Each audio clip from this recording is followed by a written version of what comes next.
That Great Business Show. Winner, highly commended award. Irish Podcast Awards.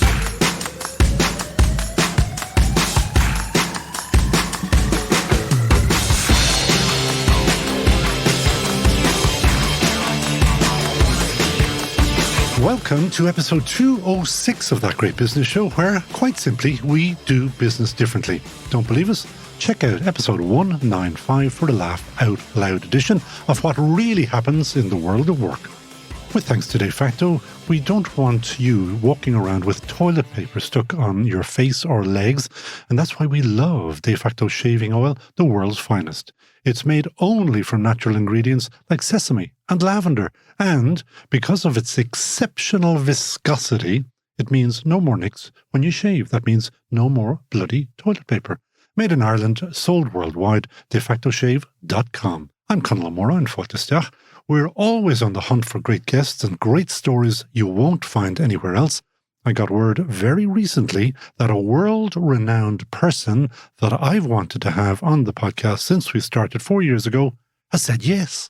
We'll have this super entertaining episode very soon. Make sure to sign up for your personal copy of the pod at thatgreatbusinessshow.com, because I promise you, you will not want to miss it. Remember as well, if you're flying Aer Lingus long haul, we are there proud to be podcast partner in the sky. We help shorten that journey. De Facto, the revolutionary shaving oil, changing the face of shaving. For the smoothest shave of your life, just add water. No more lathering up or cleaning up afterward. Just add a few drops of water and you're ready to go. De Facto's blend of all natural oils hydrates and protects your skin. Perfect for all skin types and lasts so much longer than traditional foams or gels. De Facto, a shaving revolution. Just add water. Available from selected pharmacies and from defactoshave.com. Now, in this episode, an Aussie tells us that Irish people are great at opening doors, but rubbish at closing deals. He's going to give us a masterclass in selling. And we know you're busy, but you'd still like to know what government supports are available to your business, ideally in a phone call. We have that sorted too. You're welcome. The National Enterprise Hub is a free service just launched to make it easier for entrepreneurs to access support such as grants, funding, loans, and expert advice across a range of sectors, including retail, tourism, hospitality, food, beverages. This new hub covers 180 government supports from 19 different departments and state agencies, and all can be accessed at neh.gov.ie, or if you prefer humans, as I do, you can actually chat to a member of the team of advisors by phone or via live chat. Most importantly, they tell me they want to engage small businesses who have yet to avail of government support. Conor O'Donovan, head of the National Enterprise Hub at Enterprise Ireland, is sitting in front of me because he is in charge at the moment of the NEH. I said at the moment. Did that kind of say, oops? Oh, no, that's fine. That's fine. Absolutely. This looks like a very nice initiative. However, I did say to you about 2 minutes ago that I also remember way back now, this is probably before you were born, there was a thing called a one-stop shop. And it was all excitement and greatness and fantasticness. And it probably did work at the time. But it seems it must have got lost in the sand or something. Yeah, I mean, there have been lots of different iterations of the one-stop shop. I suppose the National Enterprise Hub is the latest incarnation of that. It's not a new idea. It's really how we deliver it, I suppose, is different. And also, the challenges facing people are very different at the moment. So when we were developing the concept for the National Enterprise Hub, we listened to SMEs from across the country. They told us that, they were facing a much more complex operating environment, lots more rules and regulations coming into play. But crucially, they just didn't have a huge amount of time. So they didn't have time to visit 19 different government websites. Usually they were checking these websites in the evening. And what they said to us emphatically was, I'd just love to pick up the phone and be able to have a quick conversation with someone. Yes, that's all I'm going to say. Yes, I'm so happy to hear that because it's just so quick. You probably pay your taxes online. It's when you deal with revenue and when you speak to them, it is just it works. It's brilliant. Yeah, it's absolutely. Fantastic. Human beings, they're good ideas, Absolutely. And, we looked at, revenue, we looked at the passport service, but the big one we looked at was actually citizens' information. And citizens' information, as everybody knows, it's very well known in terms of having really up-to-date quality information, enabling you to have a conversation with somebody. So that was our model. But Citizens Information doesn't look at business supports. So we said, how do we make a service that is like Citizens Information, but it works for business? And I also mentioned in my intro there, most importantly, they want to engage small businesses who have yet to avail of government support. Now, that makes completely no sense to me, not what you're doing, but that those companies have not engaged for one good reason. They're paying taxes. They should be getting whatever benefits that there are, and they're not. What number did you just tell me of those who do not avail of those supports? So there are about 250,000 SMEs in the country, and there are approximately 100,000, we think, who aren't fully availing of supports from government. So that's a key objective for us, is how do we encourage and reach many of those businesses and encourage them to come in and talk to us? And that's why we've made the service either online, through the chat, or being able to pick up the phone. Because the big thing we've heard back from those businesses was, again, time pressure, and also not being sure, the right support was available for them, and the paperwork. We heard from a lot of businesses, there's this perception that there's going to be a lot of paperwork required and I just don't have time to do it. So the service was launched by Minister Burke just 4 weeks ago, but a big part of our approach has been to bring everybody together, the collaboration piece. And I think it's worked well in different instances across government. You might remember the Action Plan for Jobs, which was all about, led by Richard Bruton, bringing people together. This service is also about bringing people together. And the reception we got was fantastic. And, a huge amount of that was down to our department, the Department of Enterprise, who really backed this idea and really championed it. And they helped us convene 19 different government agencies and say, look, we've all a common objective. We want to help more businesses based in Ireland to grow, to become more competitive for the benefit of the economy and our people. How can we work together to do it? So we worked together to develop it, to design it, to research it. And we also worked with all of the representative groups as well of businesses to encourage them to get involved and help us to develop the service. And you said research. What kind of research did you do? Kind of, what do you call those things? Focus groups and stuff like that? Yeah, it was a mixture. We did online surveys, we did focus groups, we worked with our partners and asked them to survey some of their clients and customers, and we use a lot of different sources. There's also some really good research from the European Investment Bank, particularly on things like digital. Why aren't more businesses in Ireland taking up digital supports? And answer, please. There's a few different reasons. The big reason is a lot of businesses, particularly smaller businesses, they don't know where to start. But there's $2,500 minimum sitting there. Yeah. And there are lovely people who support this show, like Terry Morris, who will come along and set up your website for you. Yeah, there's lots of supports from right across the ecosystem. But, for businesses that are very focused on the day-to-day, we've seen that there's cost pressure on businesses, recent, inflation increases. What we heard was they just didn't have time to think about it unless it was a particular moment in time. Which I understand. And you were also telling me that you also have a background in SMEs yourself. Yeah. So you understand as well. So what's going to happen new with this hub that is going to take any of that pressure away? And here's a question for you. Is it 9 to 5 or will they take phone calls after 5 o'clock? Yeah. So in terms of what's different, I think how it operates is different. So, 180 supports, be they training, funding, grants, loans, all in one place. That's new. And we did a huge amount of work to really understand the journey of an SME. So, and there are lots of websites out there, but the big thing was around the customer experience. How do we simplify the journey? How do we serve up the most relevant supports to a business? And how do we make it easy for them to see what they could be eligible for? So that's the first part. The second part was we, early on, based on the research, decided we needed people. So we have a team of 6 people who are in our hub, and they're experts in business supports. What made you decide on the people? Which again, I'll say it again. Yeah. I just think that's the key for me. Yeah, it's exactly what, just as you said there, Conor. I mean, that's what businesses told us. They just said, I'd love to pick up the phone. And, I go to this website or that one and I read those terms and conditions and I go to the next one and they just said the website, one single source is what we kept hearing back. So we said, right, let's do it online, but let's also do it in real life as well, in person. And that's why we did it. And that's been really, really, the feedback has been very positive on that so far. And you said that there's going to be, people are worried about paperwork, which again, I understand because God, who wants to be filling out forms? You don't have to fill out any form, just have a chat, do you? No, you can pick up the phone. very simple. Our team will ask you a few questions to help, direct the type of support that might be most suitable for your business. We make it really easy. So it's pick up the phone, have a chat. You may not know what you need or what you want to do. You might have heard a lot about sustainability, and a business owner might be saying, I really need to do something there. I don't know where to start. I know I can get various different grants. I know I can get training.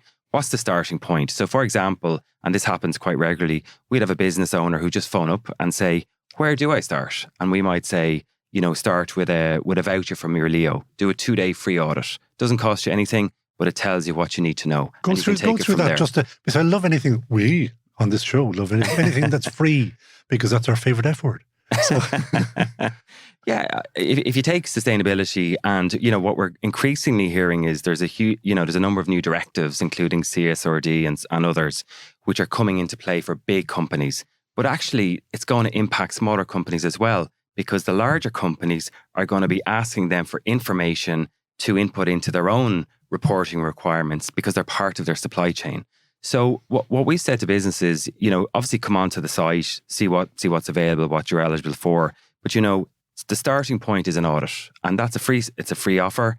It means that a qualified and certified consultant will actually go out to your business. They'll talk to you, they'll meet your team, and they'll help you map out some of the key areas that will help your own sustainability. So for example, it could be becoming more energy efficient. It could be looking at what your contribution to your local community is, looking at a range of different areas that will help you provide the right type of information to your own customer, who might be a large multinational. And that's really important. There are sectoral targets. So there's a 35% reduction in emissions target that the overall sector has to hit. But equally, there's also a huge, I think, appetite for businesses to be part of enhancing sustainability for the benefit of the planet, and also for hiring people. What we hear a lot about is, people who want to work for businesses who want to become more sustainable. And that's a real consideration for people starting out in their careers at the moment. And I read out a list of sectors there: retail, tourism, hospitality, food, beverages and all.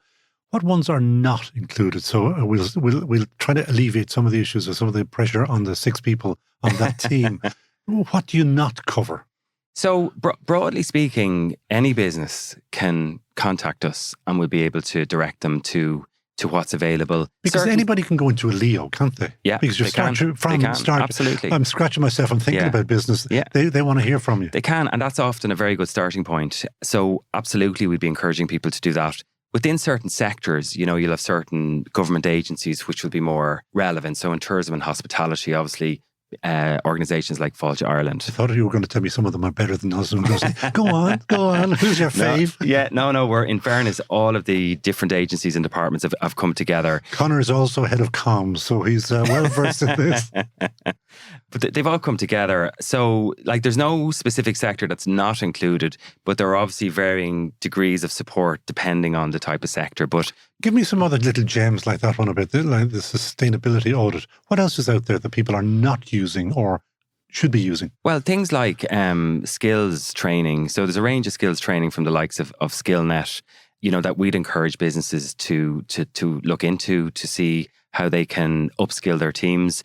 And they're not free, but they're almost free, aren't they? I mean, you can get people trained for 95 quid and stuff. They're very low cost, if not free. Some of them are free as well.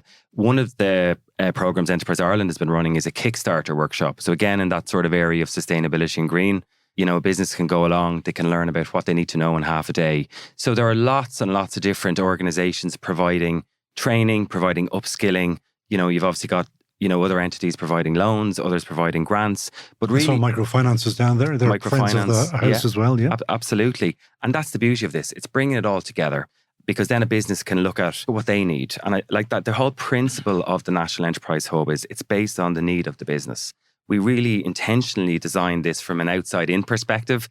And it's not often the case, that new initiatives are designed in that way. That was super important to us. And we wanted to make it as easy as possible for a business. And that's what we're continuing to do. I just, at the back of my mind, I just did ask you about the 9 to 5. Will they take a phone call after 5? You didn't answer. Yeah. At the moment, we're 9 to 5 in terms of a person, but you can certainly access the chat. We've an online chat. Can you leave? I hope it's not a chat bot now, is it?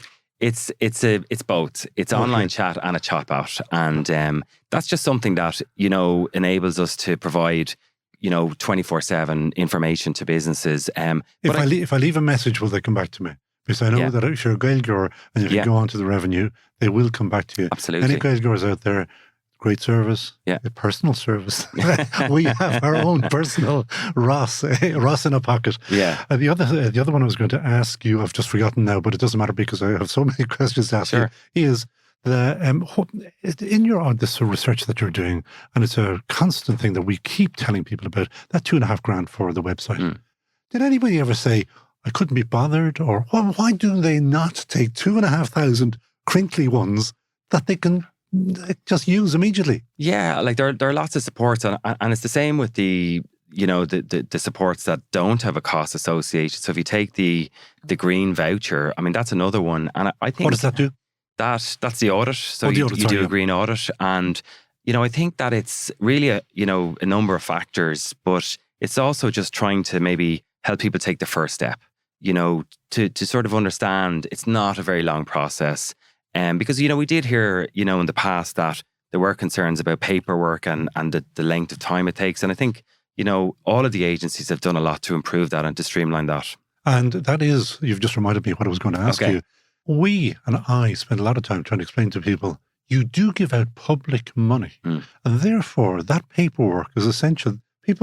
Citizens do not want fellas giving money out for no good reason to no good people. That is, it's an audit trail as well. So you have to fill out pieces of paper. Absolutely. I mean, in other ways, it's like if you get a bank loan, you'd have to fill out the application form.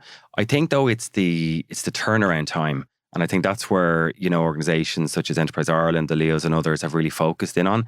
It's kind of saying, well, how do we, enhance our internal processes to make the decision-making quicker? How do we leverage digital technologies so that people can access the support they need faster? I can get my passport in 2 days. Yeah, how quickly can I get turnaround from EI and these other agencies? It depends on what the support is. So obviously if it's something that's very significant financially, it'll take a little bit longer because there will be an element of due diligence. But, if you take that energy audit I was talking about, like within a couple of days, you'll have a decision, you'll have, access to a local consultant. You'll be able to get cracking very, very quickly. So that's the ambition. But obviously there's checks and balances naturally that need to be done as well. And this is not an Enterprise Ireland love-in, but you are, as in an organisation, regarded as being top in the world, I think, in what you do. And many countries that I've spoken with, governments of, look to EI and say, how do they do it? Is this something that you're trying to lead again or to pioneer, trying to keep one ahead of the pack behind you? Look, I think Enterprise Ireland is a fantastic organisation and, amazing people in the organisation that are really committed. And I think that's one of the standout piece of the organisation. It goes back to the purpose, the economic contribution, helping, people, businesses right across Ireland, thrive, grow, internationalise. In terms of this initiative, it's one of many Enterprise Ireland initiatives. We've done a lot. Colleagues across the organisation over years have really, stepped up to deliver new services. If you take through Brexit, big focus of Enterprise Ireland through Brexit was helping Irish business prepare for that transition. And I think that's broadly seen as something that's worked well. But obviously we collaborate internationally there's other export agencies across the world. But you do keep an eye on the others because you have to. Yeah. It's a competition out there. Yeah. Absolutely. And, we saw record exports by our clients again last year. So having that international focus, looking at market trends, competitor analysis, and we have a really good market research team in Enterprise Ireland. Now, talk to me about that. Yeah. Because way back in the days, there was a library that you used to go into. Do you remember that? Yes, I do. Geez, you're there too long. But what happens now? Say I am in making soap with John Larkin on. From the soap company. And if I wanted to know what soap is good in Brazil, can I find out from you guys? You can. So we have a team in place who, you can pick up the phone, you can have a call with them. They will work with you to determine the type of research that you might need. And if it is a soap distributor or customer in Brazil, they will work with you to learn more about that business, to identify a bit of market intelligence around it, but also the category. So we will look at, what type of research is available within that category. So it's very much moved from library type service to market insight. And that supports the evolving geopolitical system. The nature of everything is changing so fast. We're also making it digitally easier for you to do that. So we're looking at piloting at the moment with an EI client company, a Gen AI interface that will actually serve you up with very, very relevant information. Because what we found with businesses is that they often don't have the time to think about the research piece, or they think it's a nice to do. And you'll see a lot of businesses who will, win contracts in different markets across the world. But what we've done is with our market research and our market intelligence, our strategic marketing programs, we're working with companies to A, simplify the journey, but B, to make it more, to help them be more strategic about what markets, where's the opportunity, where's the value in that market. And by doing that, it actually sets them up for the future. And if I remember correctly, there's money available for research as well, isn't there? There's a grant. There is. We've a market discovery fund, which basically will pay 50% of the costs for business to enter a new market, to launch in a new market with a new product. That is one of our most successful supports, because it's really about getting off the island, landing in the market and having the support to do that. And getting off the island is one of our strap lines, because we're only 5 million here, but there's 8 billion out there. So that's right. That's where the opportunities are. You know what I'm going to ask you, because we're coming up to our last question, is who would you hire in a heartbeat? Can I use a football or a sporting analogy? Use whatever, because you were telling me that you were involved with Dublin hurling. Yeah, I was. And there's a fantastic team and structure in place. But I suppose more broadly, I'm a big Man United fan, and Alex Ferguson, I think his sort of legacy continues, and his ability to get the best out of people, to have a good strategy in place, and just that continued commitment, year after year to making the club a success, but also nurturing talent. And I think, I did the Enterprise Ireland graduate program many moons ago. The talent coming through in Ireland is fantastic, and I think that's something that we need to embrace. They are digital natives. They are globally ambitious, and it's that type of talent we need to work more with into our business and into our client companies. So, final shout out. You better tell people where they will find you and where they should go and what they should do. Sure. So it's really about the National Enterprise Hub. We're available online, neh.gov.ie. You'll find all the contact details there. We have a simple contact form, our phone number, our chat interface. 9 to 5? 9 to 5. Well, we're 24/7, but 9 to 5 to talk to a person. But you know what? That might change, and I think that's the beauty of it. But the listeners will love it. It's all about supporting business, Irish business. Our FDI impact is well known. Actually, Irish enterprise, Irish-owned exporters make a massive contribution to the economy as well. Yeah, but I was looking at the numbers. Dan O'Brien had numbers. The economist Dan O'Brien, and I was talking about it on the last episode. We do rely way too much on too few companies. We really need a few big ones of our own just to start expanding. Doesn't need very many, just a few. Yeah, and we have great examples of Irish-owned multinationals, in Ireland as well. It's, and our CEO and our chairman would have set out, this ambition. It's to create more Irish multinationals of the future, and I think that's what we're all geared up to help achieve. And let's hope that we can do that, because we're going to help. Because that's what we're here for. Conor O'Donovan, head of the National Enterprise Hub and head of Global Comms. And he also told me he's a singer at Enterprise. He doesn't sing at Enterprise Ireland, but he's with Enterprise Ireland. And he's now going to kill me for saying that. Conor, thank you so much. Thanks thank you. I bet you sing at parties and at birthdays and marriages. On the odd occasion. Thank you so much for joining us on That Great Business Show. That Great Business Show. De facto, the revolutionary shaving oil, changing the face of shaving. For the smoothest shave of your life, just add water. No more lathering up or cleaning up afterward. Just add a few drops of water and you're ready to go. De facto's blend of all natural oils hydrates and protects your skin. Perfect for all skin types and lasts so much longer than traditional foams or gels. De facto, a shaving revolution. Just add water. Available from selected pharmacies and from defactoshave.com. That Great Business Show. Winner, highly commended award. Irish Podcast Awards. I keep suggesting to people to link with That Great Business Show on LinkedIn, because that is where we find great guests and their great businesses, like Steve Donnellan, founder of the Soaring Sales Academy. He already sounds as modest as ourselves at That Great Business Show. What we really liked about Steve when we chatted with him was his searing honesty. He went out of his way to tell us he was a business failure, but still wants to help your business sell better. Steve Donnellan, firstly, welcome to That Great Business Show. But secondly, why were you so keen to tell us that you were a failure? Well, thanks very much, Conor. And that's my backstory is when I ended up in sales, which was not actually intentional, I failed. My first 2 jobs in sales were a disaster. What did you actually want to do? You were a little bit like Monty Python. You wanted to be an accountant or something? Or No, not at all. I was in marketing and I worked in a position for just close to 10 years. And my position was made redundant quite suddenly, as these things tend to happen. And I thought that I'd just walk into another position in sales. But I guess the market felt otherwise. Everywhere that I went, they said my experience was too specialised. I worked for Kawasaki in marketing, and so it was motorcycles and jet skis. So it was a fun job.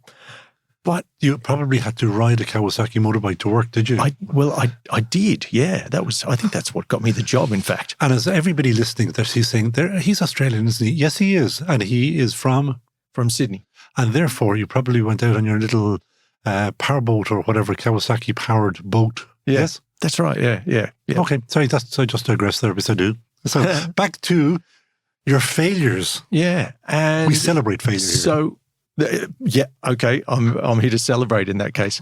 And so I was left without a job. And after I lost my job, I did get a couple of calls from people within the industry, and I got 2 job offers, and both were in sales, but I turned them down because I thought, I've got a marketing degree and experience, and but as I said, the market felt otherwise. So after a number of months of searching and without success, I thought, hey, I might just give sales a go. So at that stage, I took a job out of desperation, and that's when it failed. Yeah. And I didn't have that sales spark. I was all prepared to go out and talk about, the product and what have you, but it just didn't resonate. And so I moved on to something else. Same thing happened. And so that was it. I got out of sales altogether. And I went and worked for my stepfather in his transport business. And I did that for a couple of years, but I knew that wasn't what I wanted to do. I knew I had more to give. So I thought, I'll give sales another go. But I did some studying, I read some books, and I got a position. And it wasn't just a sales position, it was sales and marketing manager for a motorcycle magazine. So it was an industry that I knew from 10 years at Kawasaki, or close to 10 years. And because I had control of the message, I was able to create a new message and explain to people figure out what value we provided to customers and how to create a message, a new message around that. So understanding the customer, I understood the customer because I actually used to be the customer, and understanding the value that we delivered and the value in the eyes of the customer, and then putting that into messaging that resonated with the customer. And that was a success.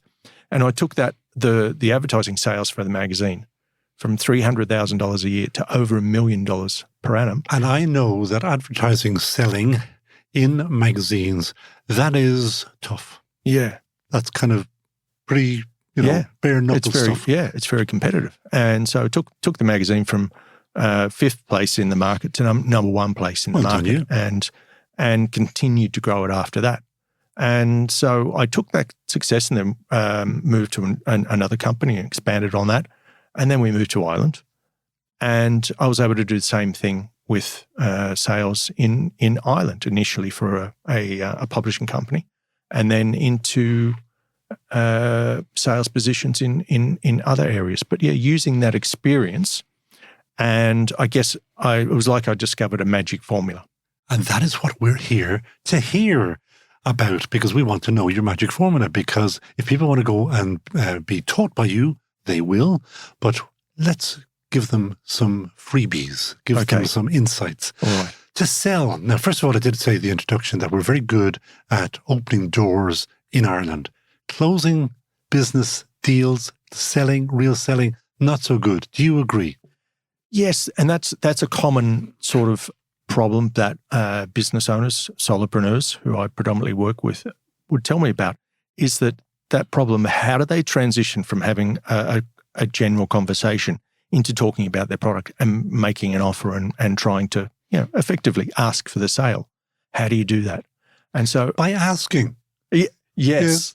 But that transition, it's like that's where it gets awkward. It's like, okay, we're having such a good chat. How do I now say, hey, do you want to buy this from me? And that's where people sort of get caught.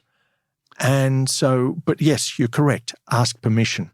Well, I'm going to zip my mouth now, and I'm going to give you 5 or whatever minutes you want.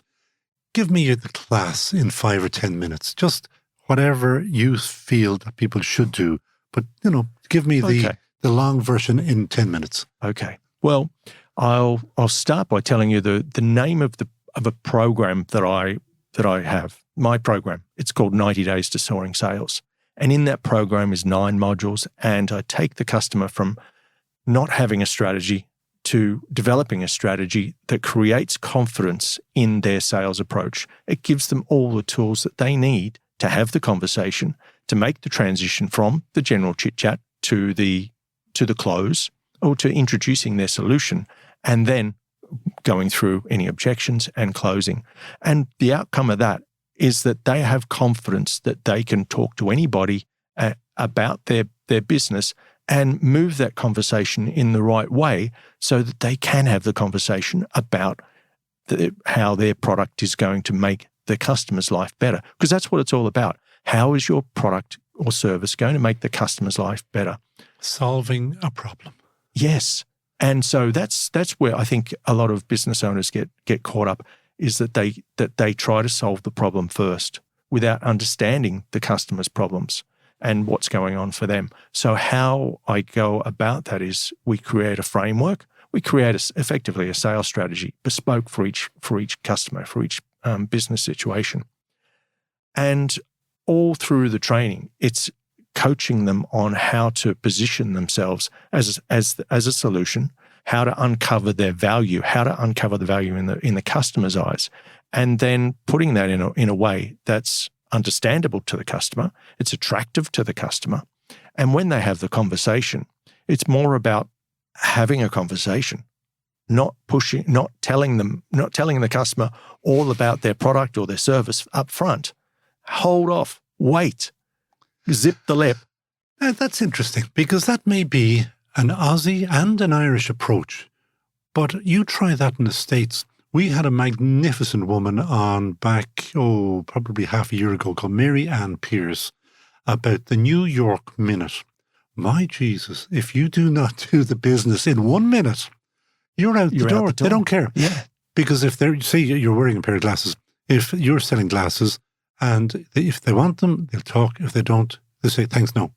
And there's no, that's it. In fact, the thanks probably isn't even said, just no. Different culture. So are you teaching how to sell to Ireland, in Ireland, or overseas, or internationally, or whatever? Well, my customers have been all Irish-based, or Dublin-based, in fact, to date. I'm not saying that that's the limit of my my area. I'm definitely prepared to go further beyond that. But I think sales is changing, and it has to be.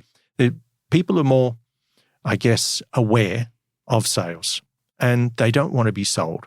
I had the experience. I was in a large electrical retailer recently looking for a pair of headphones, and I had a budget in mind. I had a sort of a style in mind, and the sales assistant took over and started trying to sell me high-end headphones, and that wasn't what I went in for. I knew what I was looking for. I said, but I didn't know where to look. Guess where his bonus is. Yeah, exactly. But if he'd taken the time to just ask a couple of questions. Okay, so what brings you in today?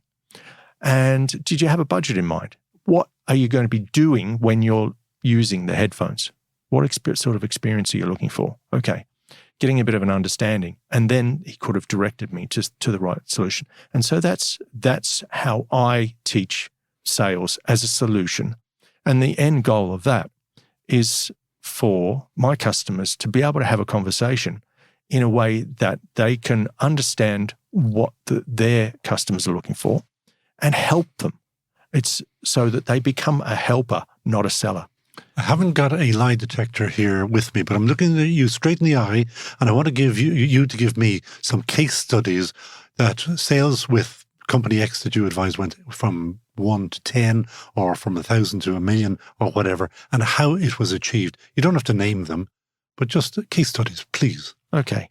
So a customer that in a family business, husband and wife, and the wife has had a minor role in the business, and they need to step it up and take the business to the next level. Basically, cover her salary and the future of the business. And through the program, so she came into the program having no sales experience and completely nervous of the prospect of having to go out and sell. Have you ever come across people who actually relish it, selling? Not as business owners, salespeople, yes, and they've been somewhat repulsive, oddly enough. Hello, salespeople out there, stay listening, and I'll give you his name and address later on. No, I'm just thinking about ones that I've met in the past. Particularly, there's a couple of people in Australia that come to mind. Oh, now he's backtracking. Yeah. Anyway, back to this family-owned business, man, wife. Yeah, and so she was nervous about having the prospect to go out and sell. So the program that I coach on, it's about being a helper, not a seller. And when there was this moment of clarity, and it was sort of into the program, and she said, "I get it. I understand. I get it, and I don't have to sell." And I said, "Yeah, all you have to do is help in this way with this structure and ask the right questions, and it becomes a gradual process." And so then she was able to take that and go out to market and build the business from there. And I couldn't give you exact facts and figures, but it's going well, and she's very happy in that role. That for me is a success in that she is now happy to go out and confident to go out and sell, where previously she was terrified of that. Gender, does it make any difference in selling? No, not that I've been aware of. Women, I think, are fantastic salespeople, as a man. No, it's completely gender neutral. What areas do you cover, and where are we particularly that you see? How long have you been in Ireland? Since 2003. So okay, so you kind of know us 21 years. We're all mad, you know that. But where are we particularly bad, and where could we do better? I don't think that there's any one area that I could say, but I think confidence. I think there's still a perception that sales is something that is a little bit dirty. It's like, the used car salesman stigma is still out there, and people relate to that. That's strange. In the wrong way. We had on episode 14, I think, Tony Smurford of the massive, in fact, the largest manufacturer of cardboard or paper and cardboard in the world. Yeah. And he sat here for an hour plus with me, and it's available online, chatting away, but he was selling all of the time. Because I'm sitting there saying, "Oh God, you do that? Oh yeah, that's really interesting." And he is passionate about his cardboard boxes. And I was watching him. He didn't stop selling. So the idea that, the grubby salesman is just not true. It's, I know. Yeah. That's the thing. But I think that any sort of inhibitions that people have, sales will expose that. And because it's confidence in knowing who you are and like I said, the value that you provide. Because some people, they're not really sure of the value that they have. So when you do the deep dive into the value of the business and the service that you provide, it's like having an arsenal in your briefcase. It's like, hey, I know exactly how my product or service helps our customers. We've got the information. I've got the facts. And then when you go out to have the conversations, you feel more relaxed in having the conversation because once you've qualified the potential customer, then hey, we've got something here that you can help. But don't jump in. Understand some more. Ask some more questions.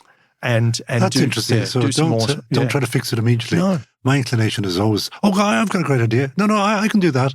Yeah. That's bad, yes? Yeah, in a way, yes. There is a time in the conversation where you want to get to that.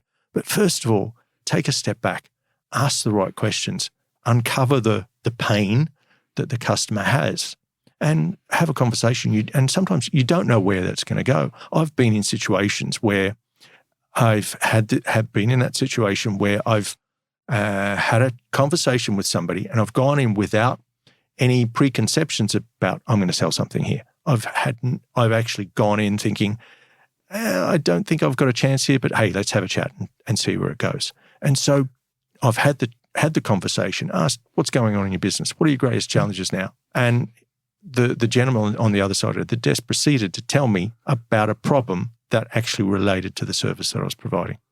Now, is that luck or look? Because if I go into a business and I'm chatting away to somebody, like he wants me out the door as well. Like he's not interested in, if I can fix something quick, fine.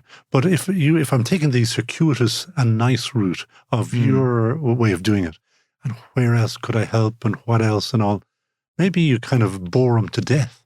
Not at all, because if you ask the right questions, and some people are just not going to talk to you. But if you've, as I said, if you've qualified and you've done your due diligence, then qualified in the right way, ask the right questions, you know that they're a right customer for you.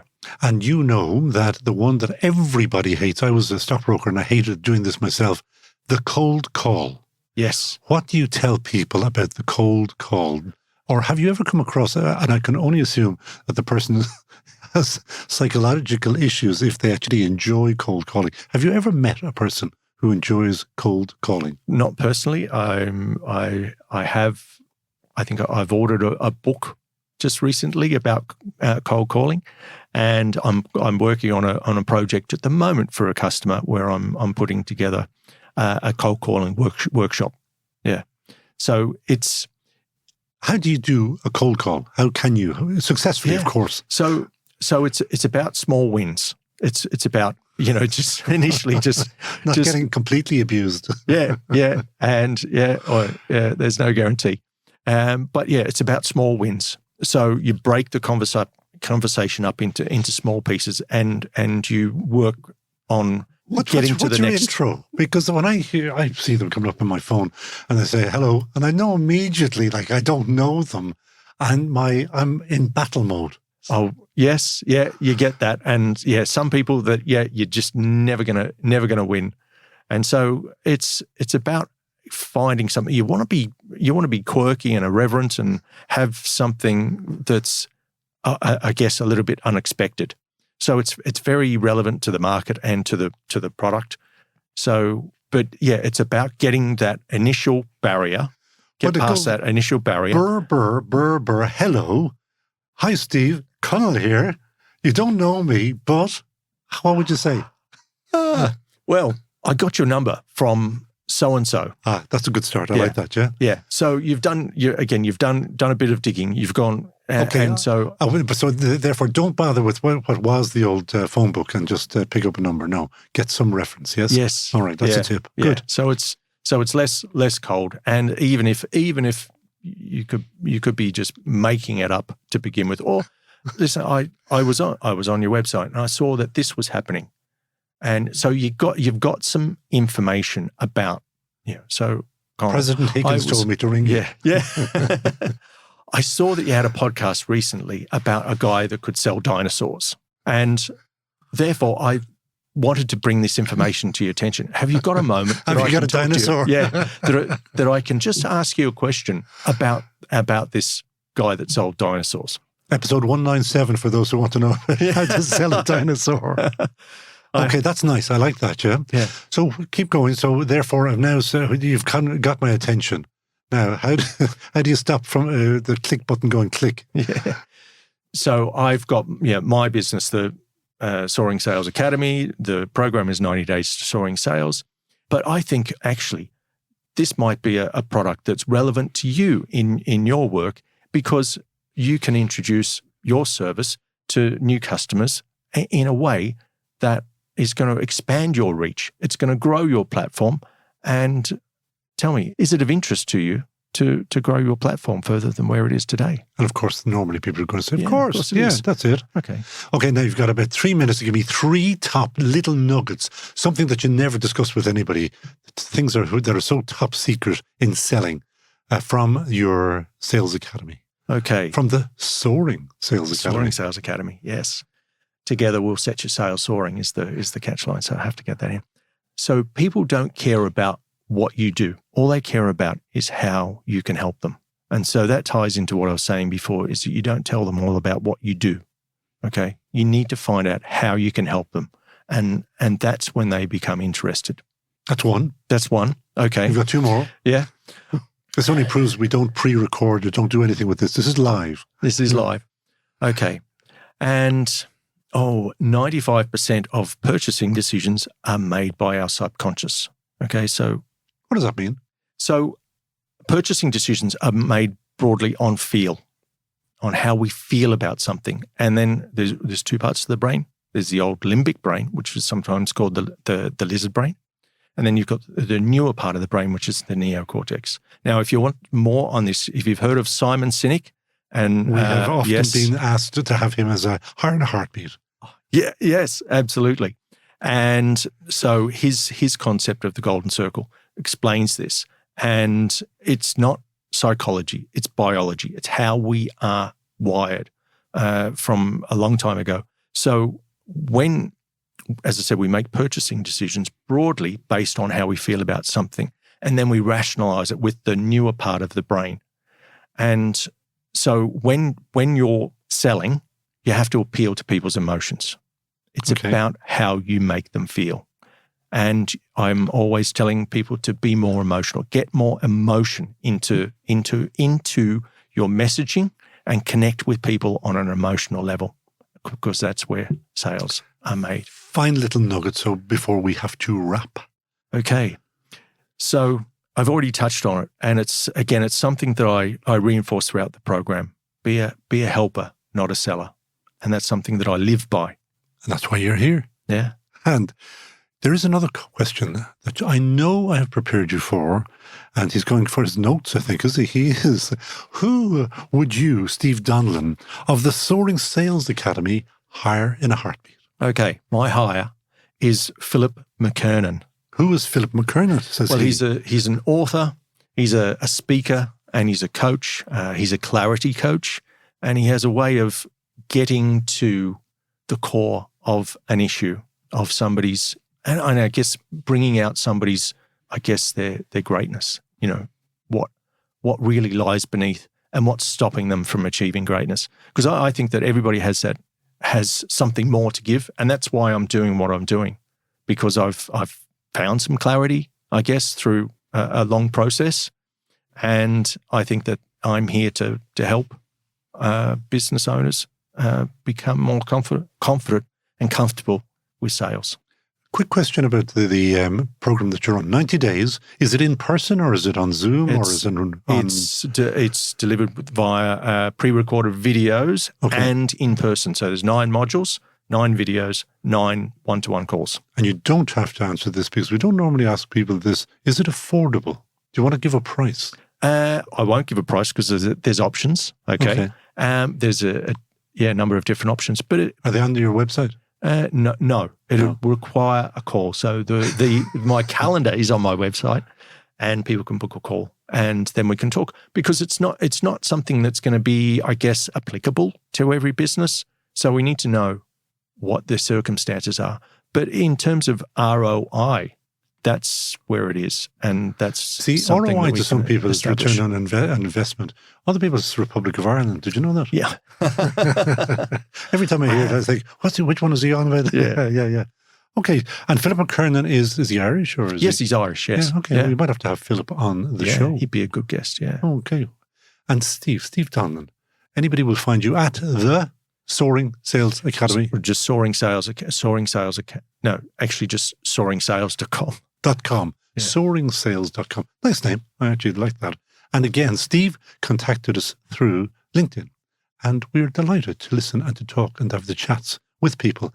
And it was a painless process, wasn't it, Steve? Absolutely. I rang you, I think. You said what? And you said, who are you? And I said, I'd like to have you on. Simple as that, wasn't it? It was. So please contact us through LinkedIn and we'll take it from there. If you'd like to be on the show, that is. And for lots of other reasons if you want to do anything. Steve Donnellan, thank you very much for joining us on That Great Business Show. It's all go, like Chrissy Gno on thatgreatbusinessshow.com. That Great Business Show. That is it for episode 206 of That Great Business Show. Great business insights that you've just heard and inspiration as always. All of this is brought to you by De Facto Shaving Oil, the world's finest, made in Ireland, sold online to the world. Its exceptional viscosity means no more nicks. So no more blood-soaked toilet paper on your face or your legs. Smooth. DeFactoShave.com. Sign up for your personal copy of the podcast at thatgreatbusinessshow.com. Advertise with us, share, like, and give us 5-star reviews. It really does help. And as I mentioned, if there are topics you want us to cover, contact us anytime on LinkedIn, where I think we are now up at about 15,000 or more followers, so that's cool. As always, the team here at the Dublin South Podcast Studios are a joy to be with. Today's podcast roadies are Lee Brennan and Luke Delaney. Later, our Formula One drivers, studio manager Peter Rice and perfectionist engineer Neil Horner go full F1 to bring you what you all tell us is the world's best-sounding business podcast. Thank you, studio. So from me, Conor O'Donovan, buchas to you all, agus slán tamil.